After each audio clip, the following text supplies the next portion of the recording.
Hello friends, तो आज की वीडियो में हम लोग देखने वाले हैं दिल्ली के शासक। जब दिल्ली एक महत्वपूर्ण शहर बना तो उस समय से लेकर अब तक दिल्ली के जो शासक है, दिल्ली की जो राजा है, दिल्ली को किसने नियंत्रित किया। ठीक है ना।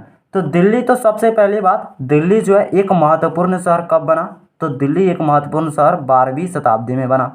ठीक है, दिल्ली एक महत्वपूर्ण शहर कब बना, तो 12वीं शताब्दी में बना। अब हम देखेंगे कि कौन से राजपूत वंश के शासक ने दिल्ली पर अपना राज्य स्थापित किया, अपने साम्राज्य का विस्तार किया और वहाँ से दिल्ली से पूरे देश को नियंत्रित किया। ठीक है, तो सबसे पहले राजपूत वंश की बात करें तो सबसे पहले तोमर आते हैं। जब 12वीं शताब्दी में दिल्ली एक महत्वपूर्ण बना, यानी आरंभिक 12वीं शताब्दी से लेकर 1165 तक तोमर जो वंश थे उसने दिल्ली पर अपना शासन जमाया रखा। उसमें अनंगपाल जो थे सबसे महत्वपूर्ण राजा थे, जिसने 1130 से 1145 तक दिल्ली पर शासन किया। उसके बाद चौहानों का शासनकाल आता है। चौहानों का शासनकाल 1165 से 1192 तक रहा दिल्ली पर।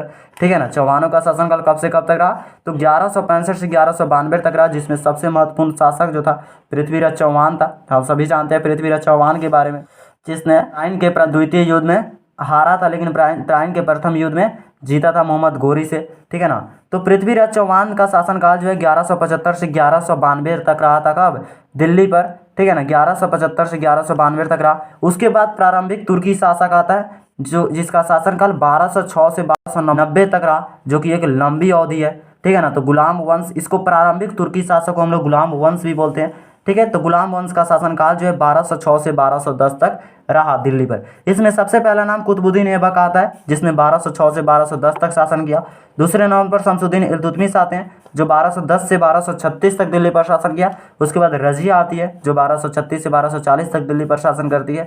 इसके बाद में गयासुद्दीन बलबन आते हैं, जो 1266 से 1287 तक शासन करते हैं। ये सभी जो होते हैं गुलाम वंश के राजा होते हैं। क्या के, गुलाम वंश के राजा होते हैं, जिसने दिल्ली पर अपना शासन, अपना राज्य स्थापित किया था।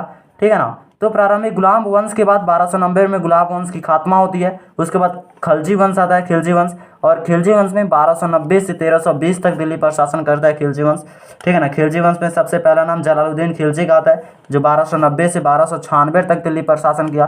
ठीक है ना। उसके बाद अलाउद्दीन खिलजी आता है, जो 1296 से 1316 तक दिल्ली पर शासन किया। 1320 में जब खिलजी वंश का खात्मा हुआ, तब तुगलक वंश की स्थापना हुई। तुगलक वंश 1320 से 1414 तक दिल्ली पर अपना शासन स्थापित किया। इसमें सबसे पहला नाम आता है गयासुद्दीन तुगलक का, जो 1320 से 1324 तक शासन करता है।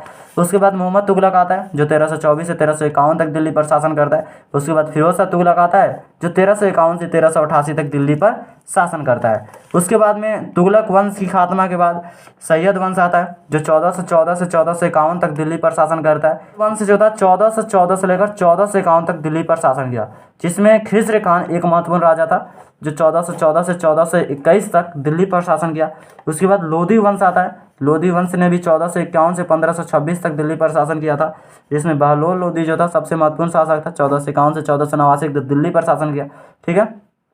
तो ये सभी शासक थे 1526 तक जो थे, आरंभिक 12वीं शताब्दी से लेकर 1526 तक जो भी दिल्ली पर अपना शासन स्थापित किया था, उनका लिस्ट हमने इस वीडियो में दिखाया है। अगले वीडियो में हम लोग 1526 से देखेंगे कि आखिर 1526 से दिल्ली पर किसने शासन स्थापित किया, उसके बाद कौन आया। तो इसके अगले पार्ट में हम इसके बारे में जानेंगे। ठीक है, तो आज की वीडियो में इतना ही रहने देते हैं। ठीक है, मिलते हैं नेक्स्ट वीडियो में। तब तक के लिए जय हिंद, जय भारत।